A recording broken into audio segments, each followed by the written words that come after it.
To the world, we're the city's perfect power couple, but no one knows the truth. My husband comes home to my bed fresh from sleeping in his ex's. 2 years into our marriage, I was completely blind to the dark history hiding behind our picture-perfect life. A secret past and a history of an abortion I knew nothing about. Now, I feel like an unwanted guest in my own home, losing a battle every single night to the shadow of another woman. But the burning questions are, why am I still trapped in this toxic web? Knowing what I know, why did he choose? In today's episode, I'll uncover these answers and share the raw story of my shattered dream. I'm Sneha. Stay with me. Let's dive deep into the untold truth. If you looked at my life through the lens of an iPhone camera, you'd hate me. Or at the very least, you'd want to be me. That's the currency we trade in here in Toronto, isn't it? Envy. My Instagram feed is a carefully curated gallery of success. And there's the shot of me and David clinking crystal flutes of champagne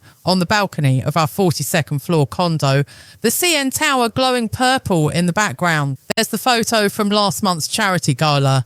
Me in a backless silk gown, David in a bespoke charcoal suit, his hand resting possessively on the small of my back, and the caption reads, "My rock, my forever." The comments underneath are always the same. Couple goals. You two are literally perfect. How do you have it all? I usually heart the comment. I reply with smiling emojis. I play the part. But tonight, staring at my reflection in the floor-to-ceiling glass of our living room, all I want to do is scream until the glass shatters. Because the truth is, nobody knows what happens after the camera stops clicking. Nobody sees the silence that fills this expensive apartment. The moment the front door closes, it's a silence so heavy, so suffocating that sometimes I feel like I'm drowned in dry air. I check the time on the microwave, 11:45 p.m. David wasn't home yet. Just wrapping up some due diligence on the merger. He had texted 3 hours ago. Don't wait up, babe. Love you. Love you. Those 2 words used to make my stomach do flip-flops.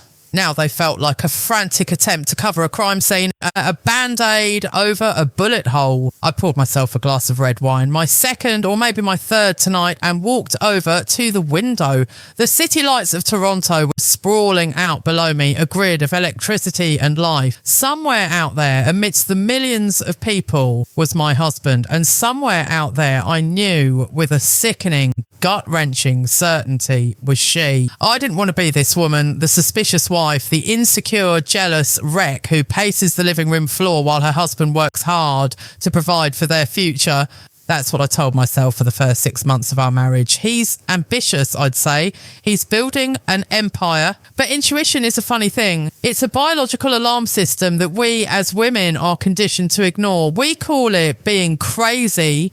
We call it overthinking. But deep down in the pit of your stomach, the body knows when it's being rejected. I took a sip of wine, the bitterness coating my tongue. I thought back to the night we met. It was at a rooftop bar on King Street. David was charming, electric, the kind of man who commanded a room just by standing in it. He looked at me with such intensity that I felt like the only person in the world. He told me he was looking for a partner, an equal, someone to build a life with. I bought it. I bought every single word. I was 32, successful in my own corporate career, but lonely in a way I hadn't admitted to myself. David felt like the missing puzzle piece. 2 years later, I realised I wasn't a puzzle piece. I was a prop. I walked into the bedroom, the plush carpet swallowing the sound of my footsteps. Our bed was perfectly made. Crisp white Egyptian cotton sheets, 6 decorative pillows that David insisted on because they looked high-end. It looked like a hotel room. It felt like a hotel room, cold, impersonal. I sat on the edge of the bed and opened the drawer of my nightstand. Inside, buried under a stack of books I pretended to read, was a bottle of sleeping pills. I stared at the amber bottle. This was my nightly ritual now. The anxiety usually started around 9 p.m. A tightness in my chest like an invisible hand squeezing my heart. By midnight, my mind would be racing so fast, imagining scenarios, replaying conversations, analysing the tone of his voice. That sleep was impossible without chemical help. The inadequacy complex, that's what the internet articles called it, but it felt more like being slowly erased. It started subtly. I'd catch him staring off into space during dinner, a small, sad smile playing on his lips. When I'd ask him what he was thinking about, he'd snap out of it and say, nothing, just work. But the look in his eyes wasn't about spreadsheets or quarterly projections. It was a look of longing. Then came the comparisons. He never said them out loud, but I felt them. He'd suggest I change my hair. Maybe try it darker, he'd say. Maybe a little longer. He'd buy me dresses that weren't quite my style, but I wore them anyway because I wanted to see that spark in his eyes. I wanted him to look at me the way he looked at his phone when he thought I wasn't watching. I was turning myself into a version of a woman I didn't know just to keep a man who was already halfway out the door. I swallowed the pill with the last of the wine and lay down, staring at the ceiling. The silence of the apartment was broken by the sudden, distinct sound of the digital lock on the front door beeping. Beep, beep, beep, click. My heart hammered against my ribs. He was home. I quickly placed the wine glass on the nightstand and pulled the duvet up to my chin, turning on my side to face away from the door.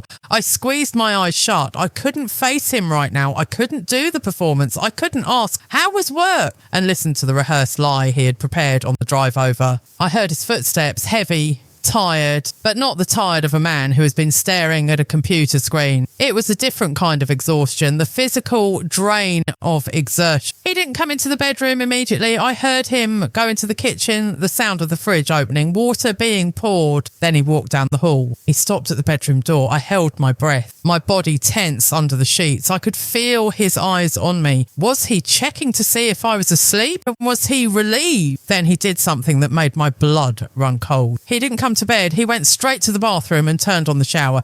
It was 12:15 a.m. Who takes a shower the second they walk in the door after a day at the office? I listened to the water running. The steam began to creep out from under the bathroom door. My mind, fueled by the late hour and the gnawing suspicion, began to paint pictures I didn't want to see. I imagined him washing her off his skin. I imagined the scent of another woman, maybe vanilla, maybe something floral, something different than my own, clinging to his neck, and him scrubbing it away so he could slide into bed next to me as the perfect husband. The water stopped. A few minutes later, the bathroom door opened. I kept my breathing steady, feigning deep sleep. The mattress dipped as he sat down on his side. I smelled the soap, the sharp, clean scent of his body wash. He had scrubbed hard. He didn't kiss me goodnight. He didn't reach out to touch my shoulder. He just sat there for a moment in the dark. Then the room lit up with a soft blue glow. He had picked up his phone. My back was to him, but the reflection of the room was visible in the mirrored closet doors across from our bed. Through my eyelashes, I watched the reflection. David was typing fast.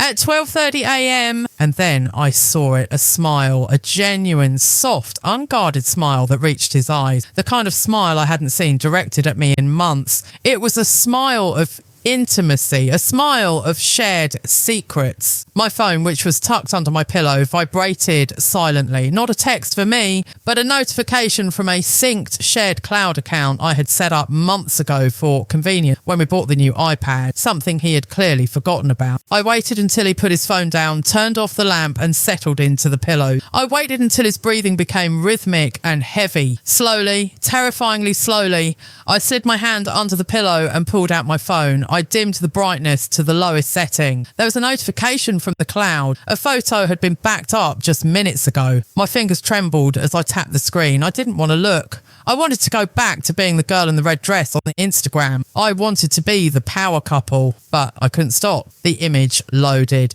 It wasn't a nude. It wasn't a sex tape. It was something far more damaging. It was a selfie taken earlier that evening, but it wasn't in an office. The background was dimly lit, cozy, a bedroom that wasn't ours, and David was lying on a bed, his tie loosened, looking at the camera with that same adoring look he used to give me. And next to him, her head resting comfortably on his chest, her hand tangled in his hair, was a woman. She wasn't a stranger. I'd seen her face before in old albums he thought he had thrown away. It was her, the ex. The one he said was ancient history, the one he said was toxic. but the caption he had typed on the photo, which he hadn't posted, just saved, shattered the last fragment of my denial. It didn't say secret lover. It didn't say fun night. It read, home is wherever you are. The phone slipped from my hand onto the sheets. The sleeping pill was starting to kick in, making my limbs feel heavy, but my mind was screaming. I looked at the man sleeping next to me, the man who just declared another woman his home while lying in our bed. I wasn't just a wife who was being cheated on. I was an imposter in my own life. I was the placeholder. I was the obstacle, keeping him from his home. And as the darkness of the room closed in, a terrifying thought gripped me.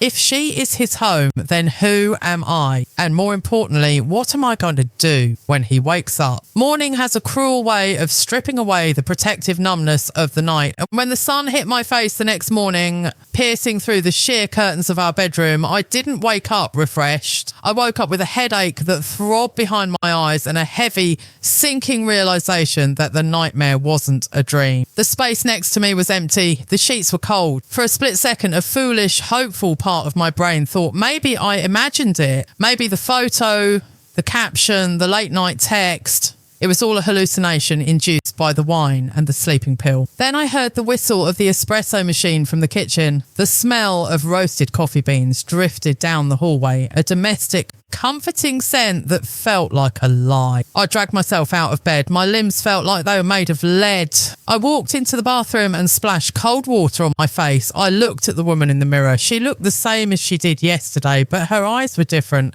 They were hollow. They were the eyes of a woman who knew she was living with a stranger. I walked into the kitchen and David was there, dressed in a crisp white shirt, sleeves rolled up to his elbows, looking effortlessly handsome. He was buttering a piece of toast. Morning, sleepyhead, he said, his voice cheerful, and he didn't look up. Coffee's ready. I have to run early today. Big meeting with the partners. I stood in the doorway, my hands gripping the frame so hard my knuckles turned white. How could he do that? How could he stand there looking so normal, so husband-like after typing home is wherever you are to another woman just 8 hours ago? Sneha!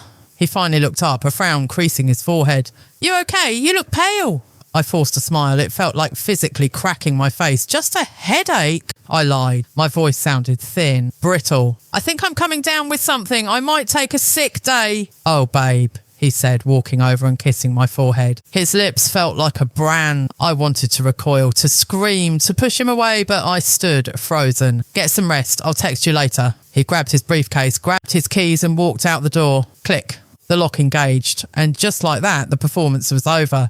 I waited exactly 2 minutes to make sure he was in the elevator. Then I moved. I didn't go back to bed. I went straight to his home office. I had never been the snooping wife. I prided myself on that. I respected his privacy. He respected mine. That was the deal. But the deal was broken the moment he brought a third person into our marriage. I didn't know what I was looking for, but I knew I had to find the source of the ghost, the woman from the photo. I knew her name was Elena. He had mentioned her once, casually, when we first started dating. Just a college thing, he had said.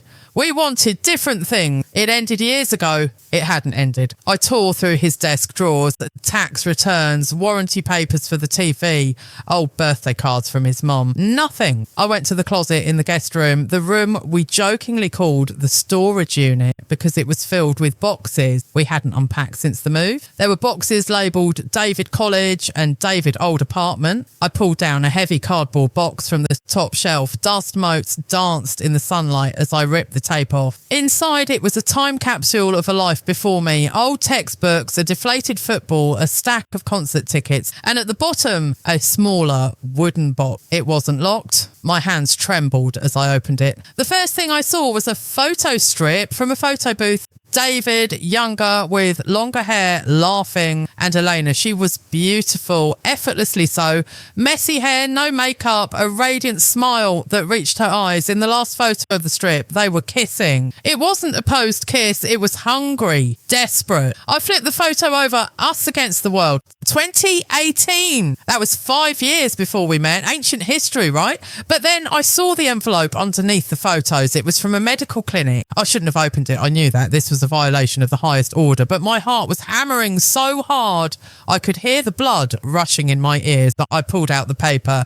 It was a discharge summary, patient name Elena Ross, next of kin / partner David Miller, procedure surgical termination of pregnancy, date November 12th, 2019. I sank onto the floor, the paper crinkling in my grip. An abortion, he had never told me. I sat there breathing hard, trying to process the timeline. They had been together for years. They had conceived a child. They had made a decision together to end it. I found a card clipped to the back of the medical form. It was handwritten by David. The ink was slightly faded. Elle, I know this hurts. I know we're broken right now, but one day when we're ready, we'll bring him back. We'll build the life we promised. I'm not going anywhere. You are my family, always. You are my family. The words blurred as tears filled my eyes. It wasn't just a fling. It wasn't just a toxic ex. They were bonded by a trauma I couldn't even comprehend. They shared a ghost of a child that never was. Suddenly, everything made sense.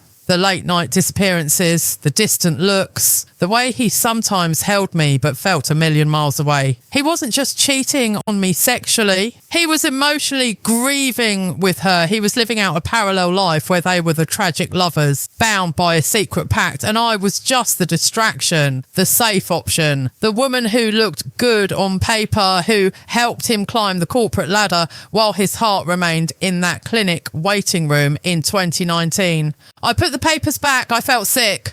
I felt violated, but strangely, I also felt like the violator. I had uncovered a wound that wasn't mine to see. But then the anger came. He married me. He stood at an altar and vowed to forsake all others. He dragged me into this mess. If he loved her that much, why didn't he marry her? Why use me as a shield against his own cowardice? I spent the rest of the day in a haze. I couldn't eat. I couldn't work. I just paced the apartment, the ghost of Elena following me everywhere. Every time I looked at the couch, I wondered if he wished she was sitting there. Every time I looked at our bed, I wondered if he closed his eyes and pretended I was her. By 5 p.m, the inadequacy complex was screaming in my brain. You're not deep enough for him, it whispered. You don't have a history. You're just the surface. She is the ocean. I needed to know if it was still happening now. I knew about the text last night, but I needed something concrete. Something that proved this wasn't just emotional nostalgia, but an active physical betrayal in the present tense. I logged into our shared bank account. I had done this 1,000 times to pay bills, but I never really looked at the miscellaneous withdrawals. David handled the finances. He said he enjoyed it.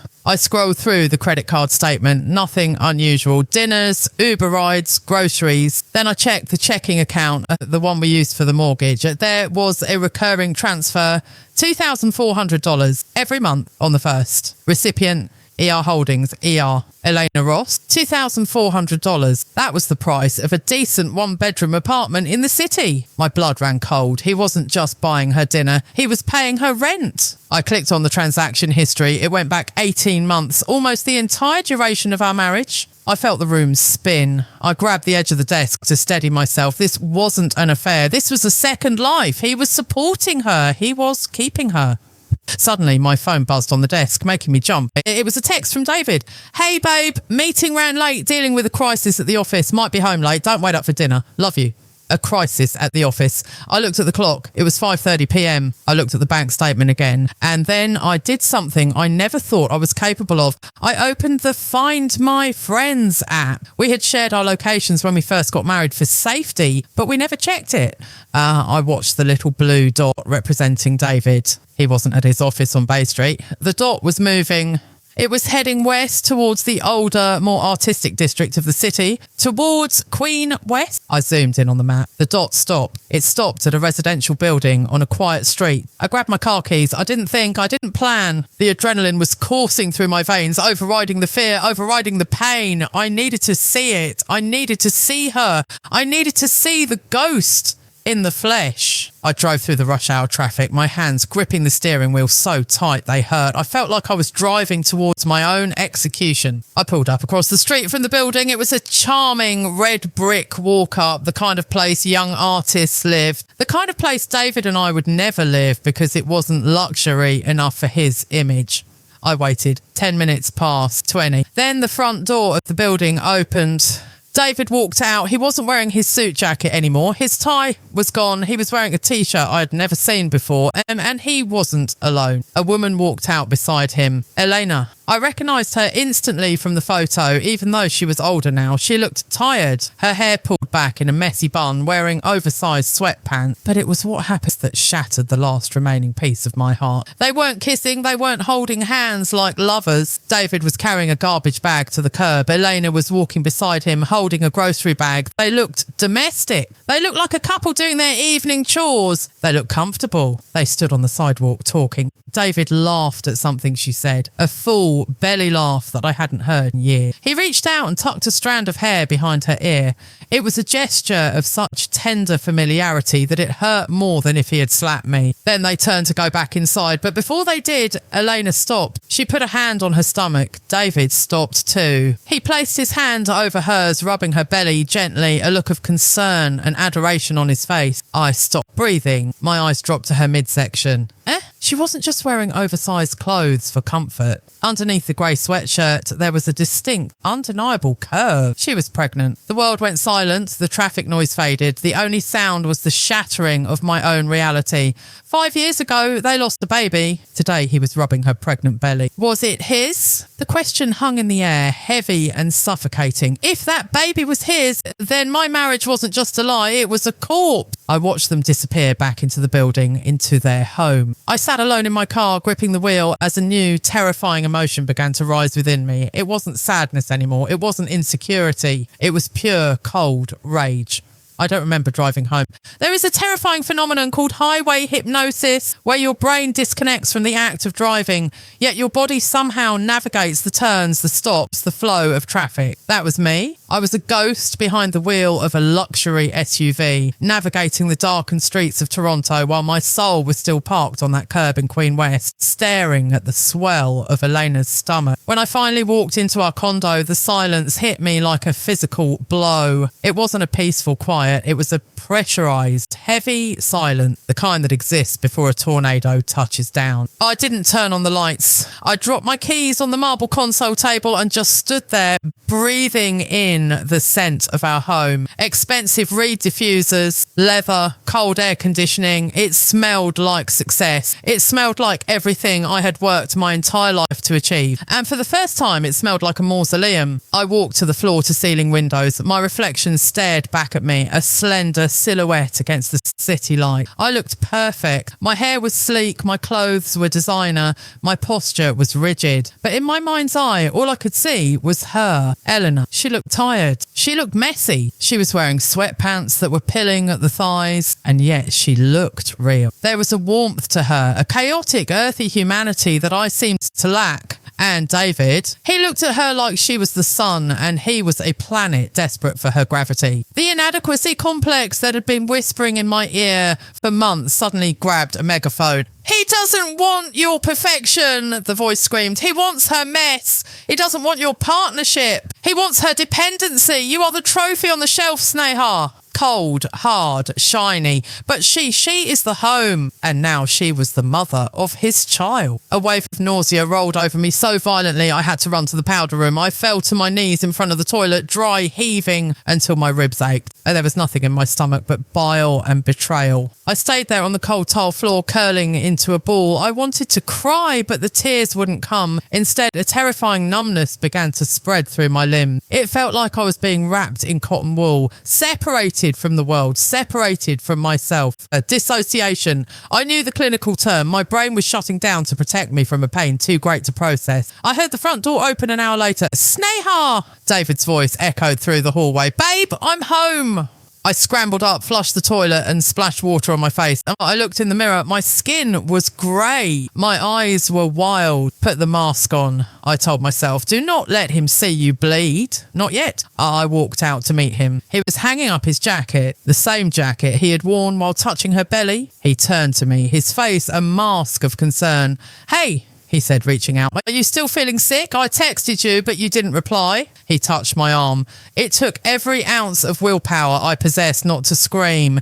His touch, which used to be my anchor, now felt like a burn. It felt contaminated. Yeah, I croaked. My voice sounded foreign. Migraine, it's bad. I'm sorry, he said. pulling me into a hug. I went stiff. I held my breath. I could smell it on him. Beneath the layers of his expensive cologne, there was a faint, lingering scent of vanilla. Cheap drugstore vanilla body spray. Her scent. He was hugging me, his wife, with the scent of his pregnant mistress clinging to his shirt. "You're trembling," he whispered, rubbing my back. "You're freezing." I need to lie down. I pulled away sharply, too sharply. He looked at me, a flicker of confusion in his eyes. For a second, I thought he knew. I thought he could see the knowledge burning in my retinas, but then he just nodded. "Go. I'll sleep in the guest room tonight so I don't disturb you. You need rest." The guest room, or as I now knew it, the room where he kept his box of memories with her. "Thanks," I whispered and fled to our bedroom. The next 3 days were a blur of white noise. I called in sick to work. I couldn't face the spreadsheets. I couldn't face the Zoom calls where everyone pretended to care about quarterly targets.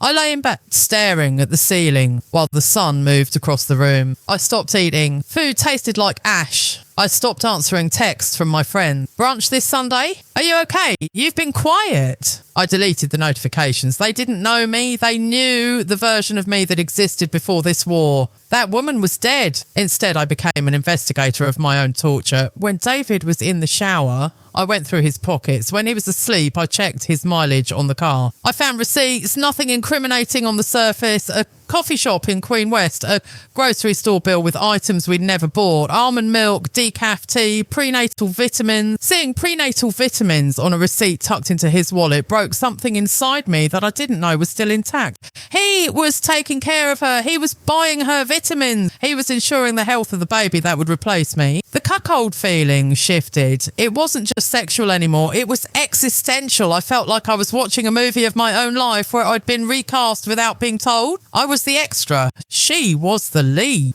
By the fourth night, the insomnia was unbearable. The sleeping pills weren't working anymore. I would drift into a shallow, nightmare-filled doze and wake up gasping for air, my heart hammering against my ribs like a trapped bird.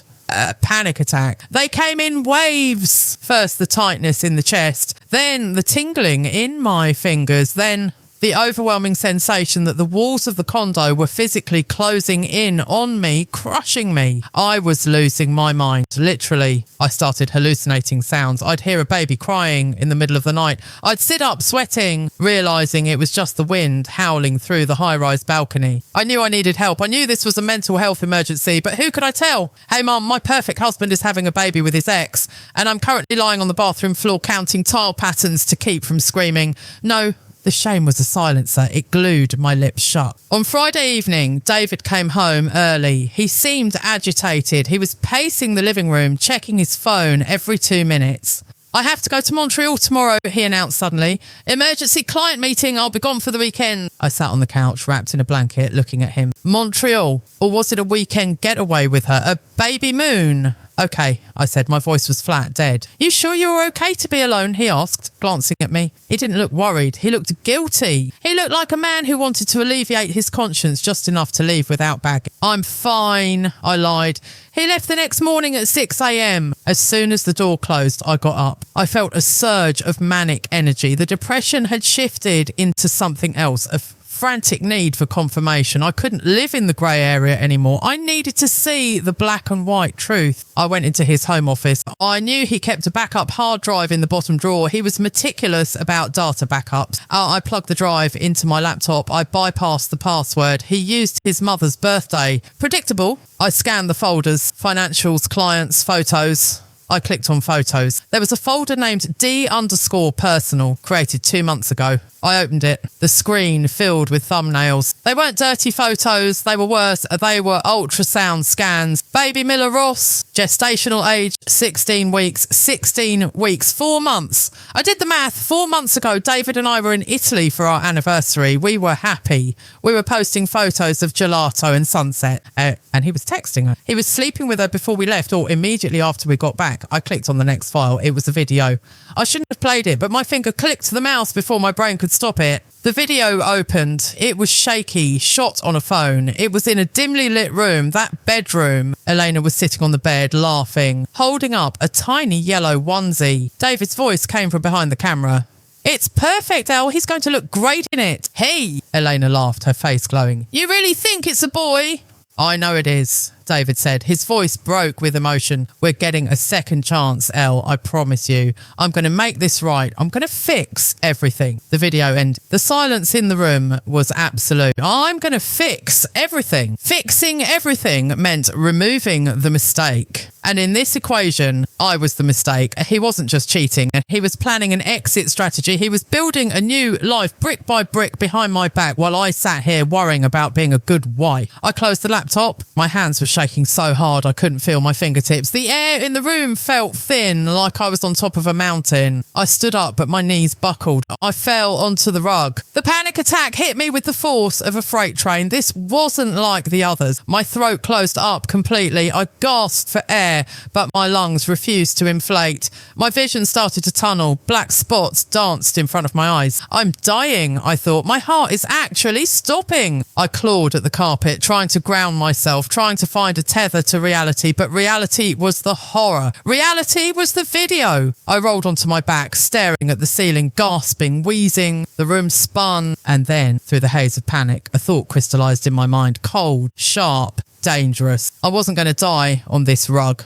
I wasn't going to let him come home from his business trip and find me broken. I reached for my phone. My vision was blurry, but I managed to unlock it. I didn't call 911. I didn't call my mother. I opened the contact list. I scrolled down. I found the number I had saved years ago, a number I hoped I would never have to use. A number of an old friend from university who now worked as a private investigator. But before I could hit call, a notification popped up on the screen. It was an email from David. Subject, flight itinerary update. It was forwarded automatically to me because of our shared travel account. He wasn't in Montreal. The flight confirmation was for Cancun, Mexico. 2 passengers, Mr. David Miller, Miss Elena Ross. They were on a baby moon. I stared at the screen. The panic attack suddenly halted, replaced by a terrifying icy calm. The inadequacy complex evaporated. The sadness evaporated. I stood up. I walked to the window. I looked out at the city of Toronto.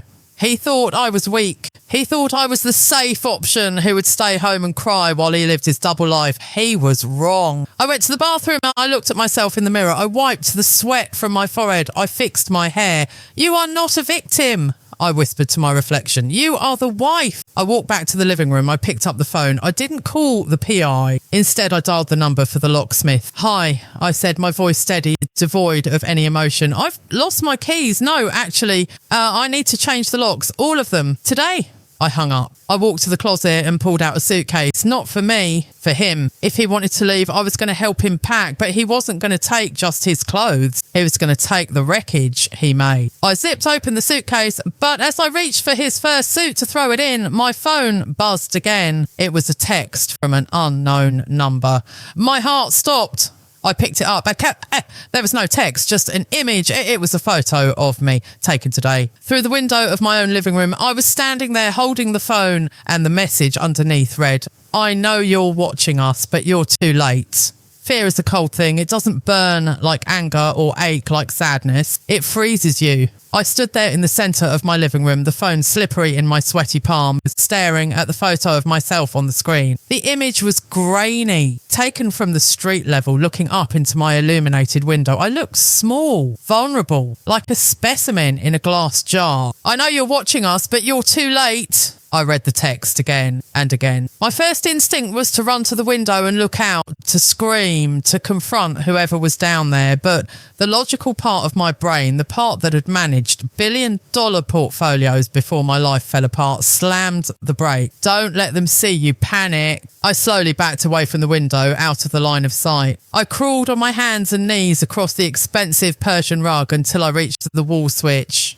I slapped it down. Darkness. The condo plunged into blackness. The only light came from the blinking red LED of the smoke detector and the city glow filtering through the sheer curtains I hadn't drawn. I sat with my back against the wall, hugging my knees to my chest. My heart was beating so hard it felt like a trapped bird battering against my rib cage. Who sent it? Elena? It had to be. David was arrogant, but he wasn't cruel in this specific psychological warfare kind of way. This felt feminine. This felt territorial. This was the act of a woman who wasn't just claiming her man. She was hunting his wife. I checked the time, 9:45 p.m. I needed to secure the perimeter. I crawled to the front door, my movements jerky and frantic. I engaged the deadbolt. I latched the security chain. Then, purely out of irrational fear, I dragged a heavy dining chair and wedged it under the door handle. It was ridiculous. I lived in a high security building with a concierge and key fob access. But safety is an illusion when the enemy has the keys to your life. I didn't sleep. Sleep was for people who weren't being hunted. I poured myself a glass of whiskey neat. The wine wasn't strong enough anymore. I needed the burn. I paced the dark apartment like a caged animal, the inadequacy complex now morphing into full-blown paranoia. Why me?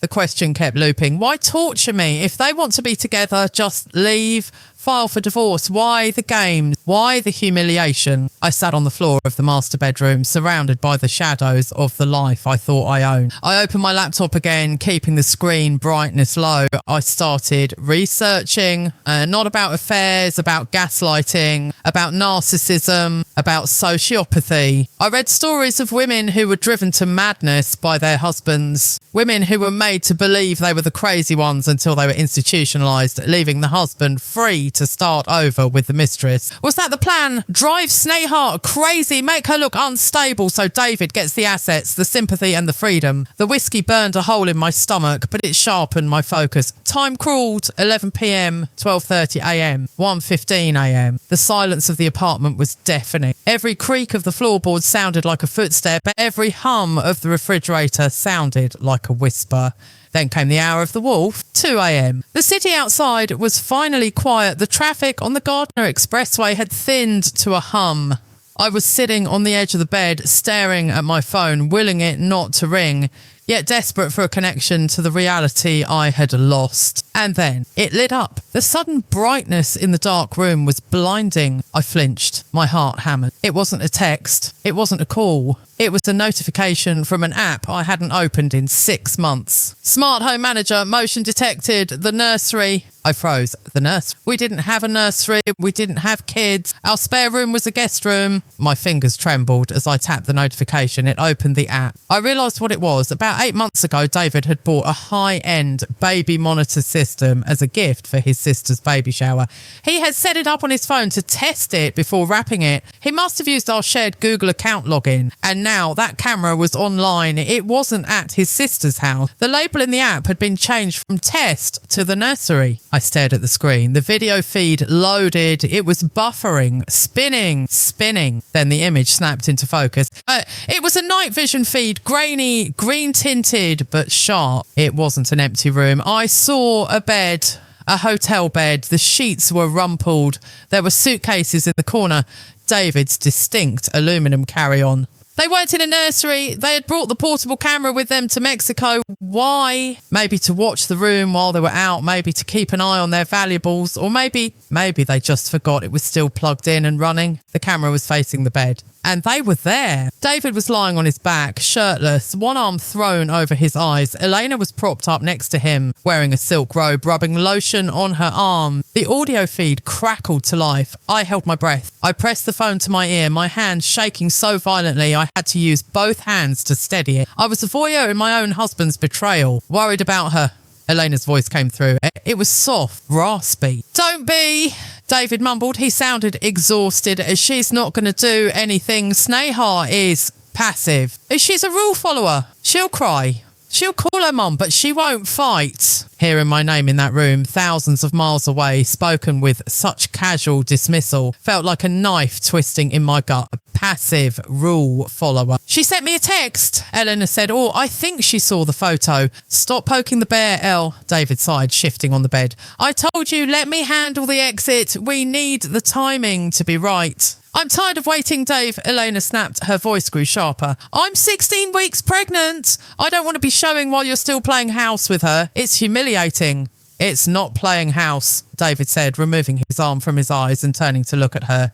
It's business. You know that. Business! My grip on the phone tightened. The bonus vests next month, David continued. And the equity split on the condo. If we file for divorce before the 2-year mark, I lose half the appreciation value. We have to wait until November 1st. That's the law. I gasped. The sound was involuntary.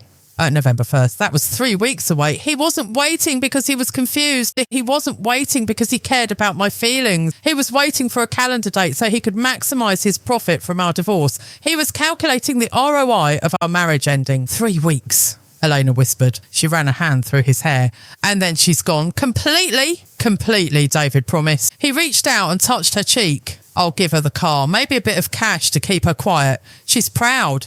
She won't want a messy court battle. She'll sign whatever I put in front of her just to make the pain stop. That's who she is. She'll sign whatever I put in front of her just to make the pain stop. Tears finally spilled over my cheek. Not tears of sadness, tears of pure, unadulterated shock. I had slept next to this man for 700 nights.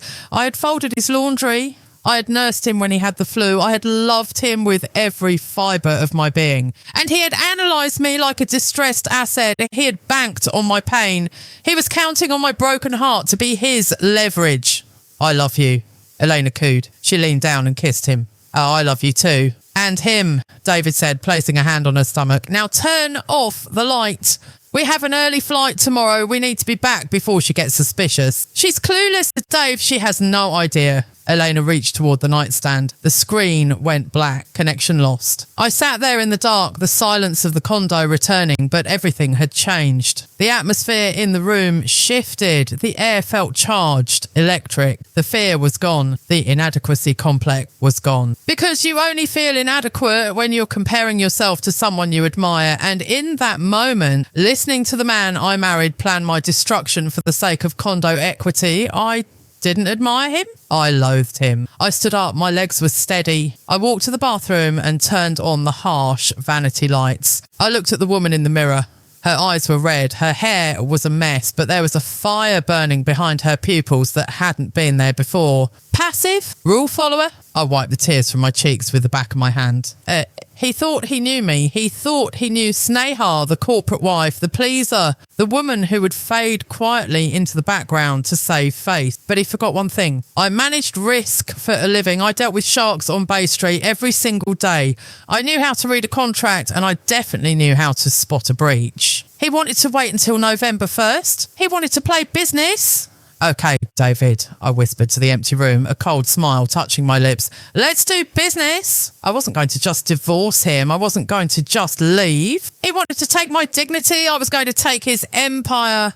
I walked out of the bathroom and went straight to the kitchen. I made a pot of black coffee. It was 2:30 a.m. I pulled my laptop to the kitchen island. I cracked my knuckles. I had 3 weeks before he made his move. That meant I had 21 days to burn his plan to the ground. But just as I opened a new browser window to start my counterattack, a sound came from the hallway, not inside the apartment. Outside, in the corridor. Thud. It sounded like a heavy body hitting the door. Then the doorknob slowly, agonisingly began to turn. My eyes shot to the chair I'd wedged under the handle. It groaned under the pressure. Someone was trying to get in. I grabbed the longest knife from the butcher block on the counter. My heart jumped into my throat. David was in Mexico. Elena was in Mexico. So who was at my door at 3 a.m? The handle jiggled violently. Then a voice, muffled, deep and unrecognisable, came through the wood. Sneha, open up. We need to talk about David.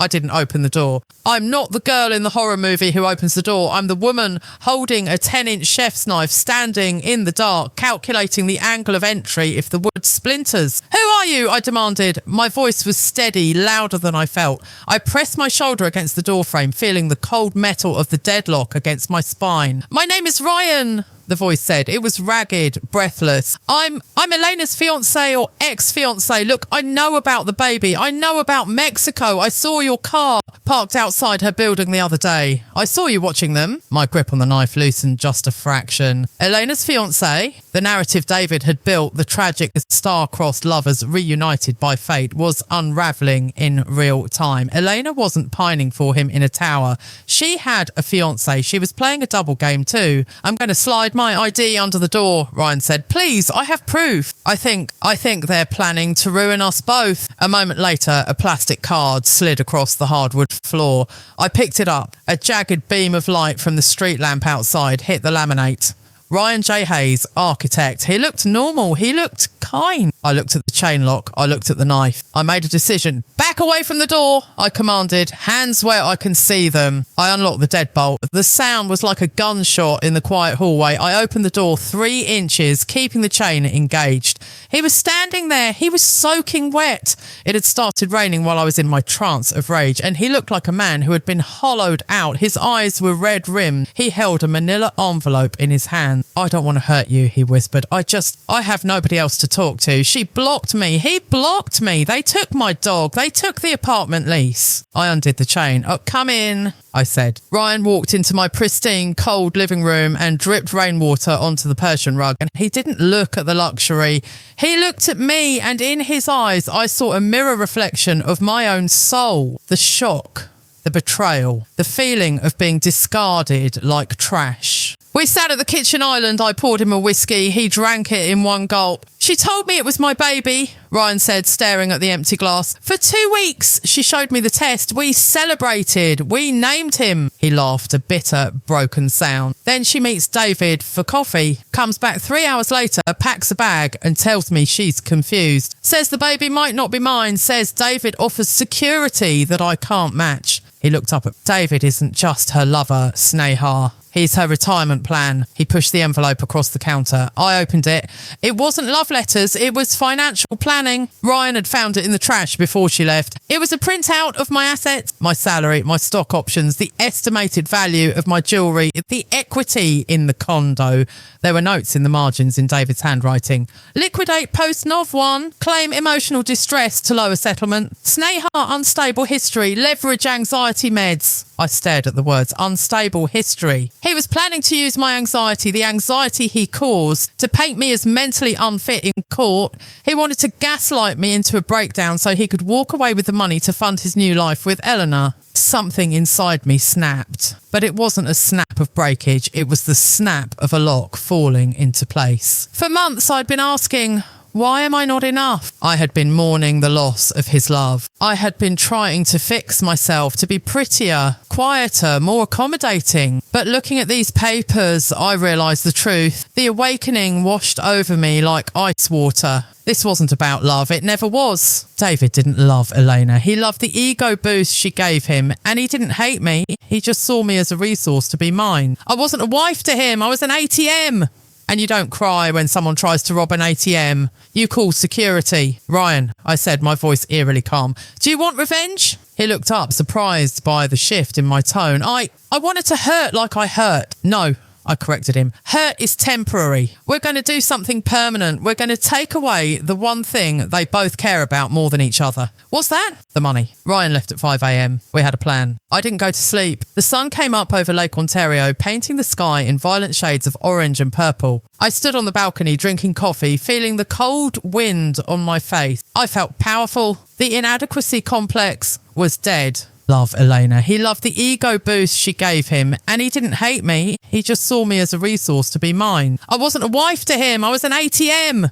And you don't cry when someone tries to rob an ATM. You call security. Ryan, I said, my voice eerily calm. Do you want revenge? He looked up, surprised by the shift in my tone. I wanted to hurt like I hurt. No, I corrected him. Hurt is temporary. We're going to do something permanent. We're going to take away the one thing they both care about more than each other. What's that? The money. Ryan left at 5 a.m. We had a plan. I didn't go to sleep. The sun came up over Lake Ontario, painting the sky in violent shades of orange and purple. I stood on the balcony drinking coffee, feeling the cold wind on my face. I felt powerful. The inadequacy complex was dead. The imposter syndrome was gone, because an imposter doesn't know how to dismantle a man's life piece by piece. A CEO does. I went back inside and showered. I scrubbed my skin until it was pink. I washed off the victim. I washed off the sad, desperate wife. I put on my sharpest suit, a tailored black blazer and pants that cost more than David's first car. I applied my makeup with surgical precision. Red lipstick, not the soft pink David liked, the blood red shade shade, he said, was too aggressive. I picked up the phone and dialed a number. "Good morning, Miller residence," the voice on the other end answered. It was our family lawyer, a man David had introduced me to. "Hi, Arthur," I said. "Actually, I need a referral. I need the nastiest, most ruthless forensic accountant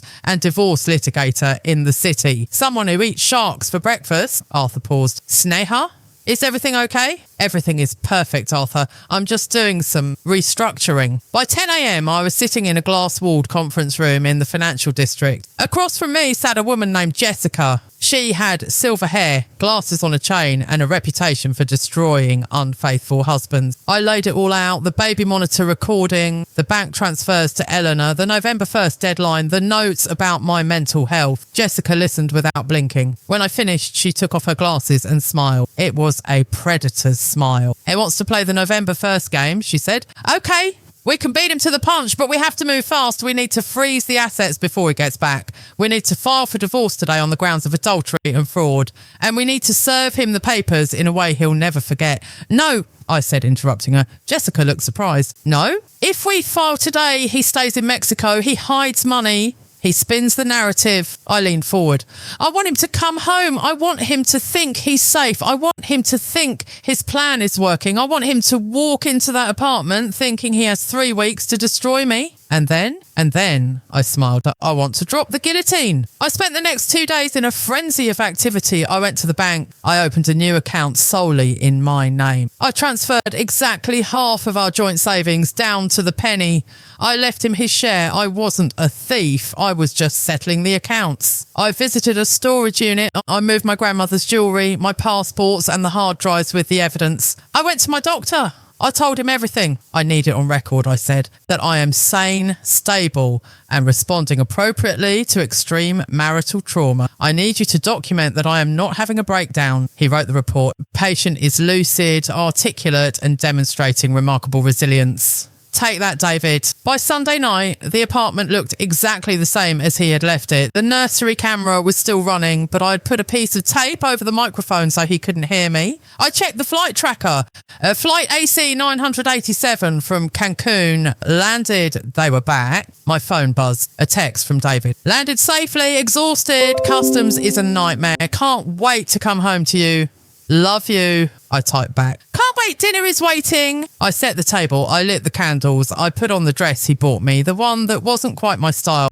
I was ready. The awakening wasn't about finding peace. It was about finding the monster inside myself that was capable of fighting back. I realised that for 2 years I'd been trying to be the protagonist of a romance novel, but I was actually the hero of a revenge thriller, and the climax was about to begin. I heard the key in the lock click. The door swung open. David walked in. He looked tan. He looked happy. He was carrying a duty-free bag. "Sneha!" he called out, dropping his bags. He opened his arms, that fake, charming smile plastered on his face. "Babe, I missed you so much." He walked towards me, expecting the hug and expecting the warm, oblivious wife. I stood by the dining table, my hands resting on the back of a chair. I didn't smile. I didn't move. I just watched him. He stopped halfway across the room. The smile faltered. He sensed the shift in the air. He sensed the change in the magnetic field of the room. "Sneha," he asked, his voice dropping. "What's wrong? You look different." I picked up the remote control for the TV mounted on the wall behind me. "Welcome home, David," I said softly. "How was the baby moon?" His face went white, not pale, white. What? He stammered. "Baby moon, I was in Montreal, I told you." "Don't lie," I said, my voice calm, almost gentle. "It's insulting to my intelligence, and honestly, it's bad for business." I pressed the play button on the remote as the TV screen flared to life. It wasn't a movie. It was the video from the baby monitor, the night vision footage of him and Elena in the hotel bed. "She's passive. She's a rule follower. She'll sign whatever I put in front of her." David's voice filled the living room. He froze. He looked at the TV, then at me. His mouth opened, but no sound came out. The tan drained from his face, leaving him looking grey and old. He looked at me with pure, unadulterated terror, because he realised in that split second that the passive, rule-following wife he had left behind was gone. on. I have a question, David, I said, stepping closer to him, my heels clicking on the hardwood floor. He backed away until he hit the wall. November 1st is 3 weeks away, I said, but I don't think I can wait that long. Do you? I reached into the pocket of my blazer and pulled out a thick, legal-sized envelope. It wasn't a love letter. You wanted a divorce? I threw the envelope at his chest. It hit him with a satisfying thwack and slid to the floor. Congratulations, you got one. But, I added, my voice dropping to a whisper as I leaned in close to his ear, smelling the stale airplane air and the faint scent of Elena's vanilla lotion. You're not going to get the money. You're not going to get the condo. And you're definitely not going to get the last laugh. David looked down at the papers, and then he looked up at me, his eyes wide. Sneha! He whispered, what have you done? I smiled, a real, genuine smile. I just finished the due diligence, Dave, and it turns out you're a liability I can't afford to keep. I turned around and walked towards the guest room. You can sleep on the couch, I called out over my shoulder, or you can go to Elena's, but be warned, Ryan might be there, and he has the other copy of that video. I slammed the bedroom door and locked it. I leaned against the wood, my heart pounding. But it wasn't fear. It was adrenaline. It was the rush of victory. But as I stood there catching my breath, I realised something. The war wasn't over. This was just the first battle. David was cornered, and cornered animals bite. From the living room, I didn't hear sobbing. I didn't hear him leave. I heard a sound that made the hair on the back of my neck stand up. I heard him laughing, a low, dark, menacing laugh. You think you've won? He shouted through the door, his voice changing from fearful to demonic. You have no idea who you're playing with, Sneha. You think this is the secret. You think the baby is the secret. He slammed his fist against the door. Open the door. You missed the biggest part. You missed the reason why I really married you. You missed the reason why I really married you. David's voice boomed through the solid oak door, vibrating against my back. I slid down to the floor. My knees pulled to my chest, the adrenaline from my victory moments ago turning into a cold, curdled dread. Go away, David, I shouted, my voice trembling slightly. You think you're smart, Sneha? He wasn't shouting anymore. His voice had dropped to a low, conversational tone that was infinitely more terrifying. You think you found some bank transfers and a sex tape and that's it? That's amateur hour. I heard him lean against the door on the other side. We were separated by 2 inches of wood, sitting back to back in a hallway of hate. I didn't marry you for love, he whispered, and I didn't marry you just for your status. I married you because you have impeccable credit. You have a clean background. You are the perfect... He paused, searching for the word. Shell company. My breath hitched. Shell company. What are you talking about? You check your savings account, right? Good girl. But when was the last time you checked your credit report or the incorporation papers for that consulting firm I set up in your name last year? You remember signing those? You said you trusted me to handle the taxes. I squeezed my eyes shut. I remembered. A stack of papers, a glass of wine. Just standard stuff for tax benefits, babe. Sign here. I moved $3 million of investor funds through a company registered to you, David said, his voice dripping with malice. If I go down for fraud, Sneha, you don't just get a divorce, you get a prison sentence. You're the CEO. I'm just the husband.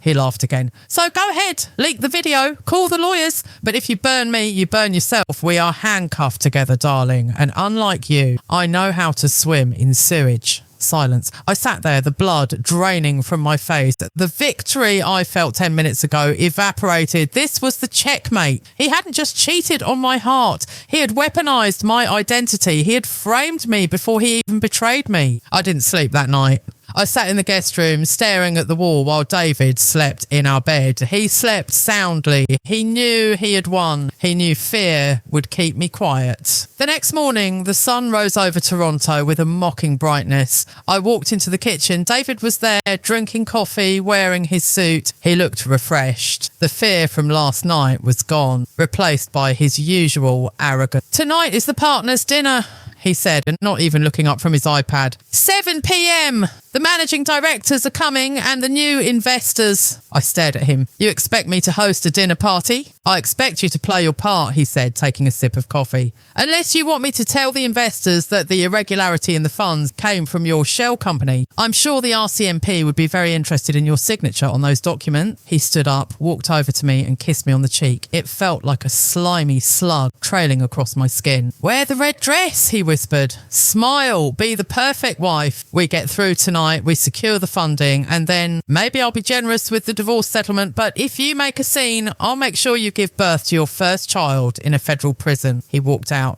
I stood there, paralysed. He held all the cards. If I exposed him, I implicated myself. I was trapped. But then I looked at the coffee cup he had left on the counter. A lipstick stain. My lipstick was on the rim from where I'd sipped it earlier. The signature. He said I signed the documents. I remembered signing something, but David was lazy. He was arrogant. Had he really made me sign everything? Or had he, in his haste to move the money, forged the rest? I ran to my home office. I called Jessica, the ruthless lawyer. Jessica, I said, my voice breathless, I need a handwriting expert and I need a forensic audit of a company called SM Consulting today before 7 p.m. Sneha, that's impossible, Jessica said. The banks take days. I don't care, I screamed, slamming my hand on the desk. He's threatening to frame me for fraud. I need to know if that signature is real. If it is, I'm dead. If it's forged, then he's not just an adulterer. He's a felon. I'm on it, Jessica said, her tone shifting instantly to war mode. And Sneha, don't cancel the dinner. Why? Because the best place to catch a criminal is when he thinks that he's celebrating his crime. Let him think he's won. I'll meet you at 6:30 with the result. The day was a blur of terror and preparation. I ordered the catering, I arranged the flowers, I set the table with our fine bone china. Every fork I placed felt like a weapon I wanted to stab him. At 6:30 p.m, the doorbell rang and it wasn't a guest, it was a courier from Jessica's firm. I took the envelope into the bathroom and locked the door. My hands were shaking so hard I tore the paper. Inside was a preliminary report from the handwriting analyst. Conclusion: high probability of forgery. The pressure points on the signature Sneha Miller do not match the sample provided. It appears to be a digital trace or a manual simulation. He had forged it. He hadn't been smart enough to get me to sign the incriminating ones. He had gotten lazy. He thought I would never look. A wave of relief washed over me, followed immediately by a tsunami of rage. He had terrorised me with a lie. He had held a fake gun to my head. I looked in the mirror, I applied the red lipstick, war paint, wear the red dress, he had said. I put on the red dress. It was backless, tight and commanded attention. I wasn't going to cancel the dinner, I was going to turn it into a funeral. By 7:15 p.m, the apartment was full. The air smelled of expensive cologne, roasted duck and deceit. David was in his element. He was holding court in the living room, a scotch in one hand, laughing with his boss, Mr. Sterling. He looked at me across the room and winked. A warning wink. Play the part. I played it. I smiled. I poured wine. I laughed at jokes I didn't hear. Sneha, you look stunning, Mr. Sterling said, patting David on the back. David, you're a lucky man, a beautiful wife, a booming business. You have it all. I really do, David said, squeezing my waist. His fingers dug into my flesh. She's the secret to my success, my silent partner. Oh, I'm not so silent anymore, I said, my voice sweet as poison. David stiffened. He shot me a glare. Dinner is served, I announced. We moved to the dining table. The conversation flowed. Stocks, real estate, the market in Asia. I sat at the foot of the table watching David. He was relaxed now. He thought I was subdued. He thought the threat of prison had silenced me. I waited until the main course was cleared. I waited until the wine had loosened everyone's tongue. Then I tapped my glass with a spoon. Ting, ting, ting. The table went quiet. All eyes turned to me. I'd like to make a toast, I said, standing up. David's eyes widened. He gripped his napkin. He shook his head slightly, a microscopic movement that screamed, "Don't do it." To David, I began, raising my glass. My husband, the man who taught me that love, is a business transaction. A few guests chuckled nervously, thinking it was a dry, witty joke. Sneha, David said, a forced smile on his face. Maybe we should save the speeches for... Sit down, Dave, I said. My voice wasn't loud, but it had the authority of a judge passing a sentence. I'm not finished. The room went deadly silent. Mr. Sterling put down his fork. David mentioned earlier that I am his silent partner, I continued, looking around the table at the investors. And he's right, I've been very silent. I was silent when he spent our savings on a condo for his mistress. I was silent when he missed our anniversary to go on a baby moon with her. Gasps ripple around the table. David started to stand up, his face purple. Sneha, you're drunk, sit down. And I raised my voice, cutting him off. I was silent when he used my name to incorporate SM Consulting to siphon $3 million from your funds, Mr. Sterling. David lunged. He didn't walk. He threw himself across the table, knocking over wine glasses, reaching for me. Shut up, she's lying, she's crazy. But he didn't reach me, because the front door, which I had unlocked 5 minutes ago via the app on my phone, swung open. 2 uniformed police officers walked in, and behind them, looking calm and vindicated, was Ryan. David Miller, the officer asked. David froze halfway over the table, his hand outstretched towards my throat. Please step away from your wife, the officer commanded. This is a mistake, David shouted, straightening up, wiping wine from his shirt. She's unstable. She's having a breakdown. Look at her. I stood there perfectly still, perfectly composed in my red dress. I looked like a queen watching a jester have a tantrum. I'm not the one shouting, David, I said softly. Ryan stepped forward. He held up a USB drive. I gave them the video, Sneha, and Jessica sent over the handwriting analysis. Mr. Sterling stood up, his face red with fury. David, did you move the funds? Is that why the quarterly audit was delayed? No, she signed it. It was her idea. David pointed a trembling finger at me. She's the mastermind. David, I interrupted him. The handwriting expert confirmed it's a forgery today. The colour drained from his face. He looked from me to the cops to his boss, and the trap had snapped shut. The walls he had built to crush me were now closing in on him. You bitch, he whispered. I made you. You were nothing. I was your wife, I said. Now I'm the witness for the prosecution. So the officers moved in. One of them grabbed David's arm. Sir, turn around, hands behind your back. Well, you can't do this. Do you know who I am? David screamed as the cuffs clicked. The sound was sweeter than any music I had ever heard. As they dragged him out of his own dinner party, kicking and screaming like a child, he twisted his head to look at me one last time. His eyes were filled with a hatred so pure it was almost black. You think this is over? He spat. Elena is still out there. She's carrying my son. You can't kill my legacy. The door slammed shut. The silence in the room was absolute. The guests were frozen in shock. The spilled wine dripped from the tablecloth onto the expensive rug, looking like blood. I looked at Mr. Sterling. He looked shell-shocked. I'm so sorry about the dinner, I said politely. I believe the dessert was supposed to be creme brulee, but I seem to have lost my appetite. I picked up my purse from the chair. Ryan, I said to the man standing by the door, can you give me a ride? I don't think I want to stay here tonight. We walked out of the condo. I left the mess. I left the shattered glass. I left the ruins of my marriage on the dining room table. We got into Ryan's car. He looked at me, his eyes wide with a mix of fear and admiration. You actually did it, he whispered. You destroyed him. Not yet, I said, staring out the window as the police cruiser's lights faded in the distance. He's in jail. That takes care of the money and the fraud. But he's right about one thing. What?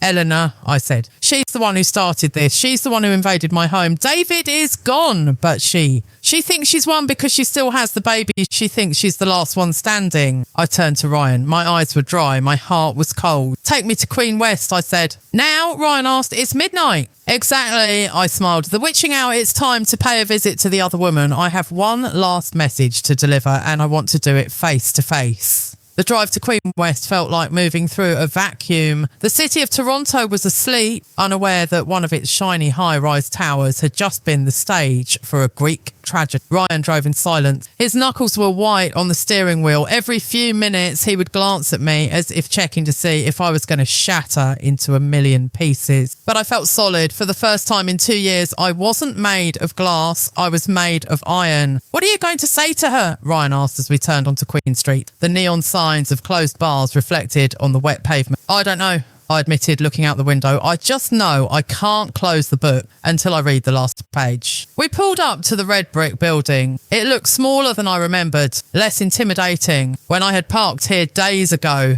it felt like a fortress where my husband kept his heart. Now it just looked like a sad, ordinary apartment complex. We walked up the steps. Ryan hesitated at the intercom. She won't buzz us in if she knows it's you, he said. She's expecting David, I said. He's not answering his phone. She's probably pacing the floor, wondering why he missed their victory lap. I pressed the button for 3B. A long pause, then the static crackle of the speaker.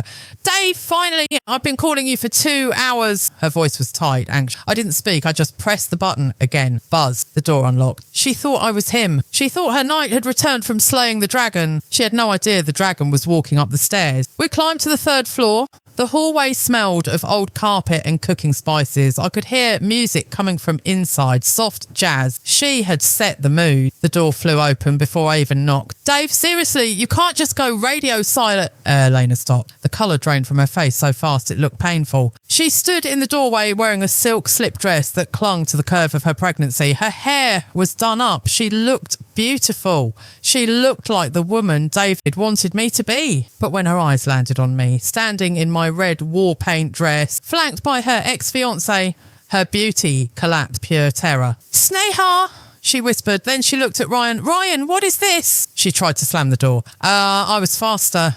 I put my hand flat against the wood and pushed. I didn't shove. I just held it open with a strength she didn't possess. We're not staying long, Elena, I said, stepping into the apartment.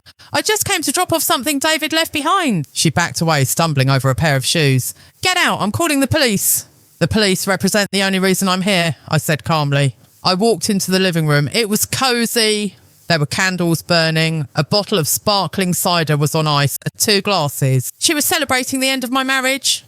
Where is he? Eleanor demanded, her voice rising to a screech. She looked frantically behind me as if David were hiding in the hallway. Did you do something to him? I didn't do anything, I said, picking up the bottle of cider. I looked at the label. Fancy. The RCMP, however, did quite a lot. Eleanor froze. What? David was arrested about 2 hours ago, I said, setting the bottle down with a clink. Fraud, embezzlement, forgery. It was quite a scene. You would have hated it. The handcuffs really clashed with his suit. You're lying, she breathed. She shook her head violently. He's smart. He's a partner. He wouldn't get caught. He got caught because he got greedy, Elena, and because he underestimated his wife. I looked her dead in the eye. He tried to frame me. He forged my signature on the shell companies he used to steal money. He thought I was too stupid to notice, and he thought I was too broken to fight back. I took a step closer to her. He's going to prison, not for a month, for years. His assets are frozen, the accounts are locked. My condo is off limits. Elena sank onto the sofa. Her hand went instinctively to her stomach. She looked small. The other woman, Mystique, evaporated, leaving behind a terrified girl who had bet on the wrong horse. But, she stammered, tears welling up in her eyes. But he promised, he said we had the money. He said November 1st. November 1st isn't coming, I said soft. Ryan stepped forward then. He looked at her with a mixture of pity and disgust. He played us both, Elle, Ryan said. He used me to cover his tracks while you two were reconnecting. And he used you to stash his ego. You weren't a second chance. You were an escape hatch. Elena started to sob, great heaving sobs that shook her entire body. I'm pregnant, she wailed. I can't do this alone. He loves me. He wants this baby. I watched her cry. A week ago, this sight would have given me joy. A week ago, I wanted her to suffer. I wanted to burn her world down just like she burned mine. But standing there now, watching her crumble, I didn't feel triumph. I felt nothing. The anger was gone. The jealousy was gone. The inadequacy complex was dust in the wind. I realised then that she wasn't the villain. She was just another victim of David's narcissism. She had blown up her life for a man who viewed people as collateral. I walked over to the coffee table and opened my purse. I pulled out a card. It wasn't a lawyer's card. It was a card for a clinic. You have a choice, Elena, I said. You can wait for him. You can visit him in prison, raise that child in a waiting room and hope that one day he changes, or you can realise that you are worth more than being a placeholder. I placed the card on the table. Wait, he didn't want a family, I said, my voice gentle but firm. He wanted a legacy. There's a difference, and trust me, damn, you don't want your child to be part of David Miller's legacy. I turned to leave. Wait, Elena whispered. She looked up at me, mascara running down her face. Why? Why are you telling me this? I stole your husband. I stopped at the door and looked back. You didn't steal him, Elena, I said. You just took out the trash. I walked out into the cool night air. Ryan followed me. We stood on the sidewalk for a moment. The rain had stopped. The air smelled clean, washed anew. You were kinder than she deserved, Ryan said. Maybe, I shrugged, but hating her takes energy and I don't have any energy left for them. I need it all for myself. Ryan looked at me. So, what now? I looked up at the sky. The clouds were parting, revealing a few faint stars. Now, I said, a small smile touching my lips. I go home, I sleep in the middle of the bed, and tomorrow I start over. 6 months later. The wind off Lake Ontario was biting, but I didn't mind. I tightened my scarf and leaned against the railing, watching the ferry cut through the grey water towards the islands. A lot can happen in 6 months. The divorce was finalised last week, and it was messy, yes. David fought from behind bars, trying to claim half the assets, trying to smear my name in the press. But Jessica was a shark. She ate him alive in court. I kept the condo, I kept my savings, I kept my name. David was sentenced to 8 years in a federal penitentiary. The last I heard, he was working in the prison library. A fitting end for a man who tried to rewrite reality. And Elena, I never saw her again. Ryan told me she moved back to her parents' house in Calgary. She kept the baby, a boy. I hope for the child's sake she teaches him to be a better man than his father. I looked down at my phone. A notification popped up. Outlook, meeting with board of directors, 2 p.m. I was up for a promotion, VP of operations. The imposter syndrome still tried to creep in sometimes, whispering that I wasn't ready, that I was broken. But now I knew how to silence it. I knew that my scars weren't signs of weakness. They were proof of survival. I took a deep breath. For 2 years, I had held my breath. I had walked on eggshells.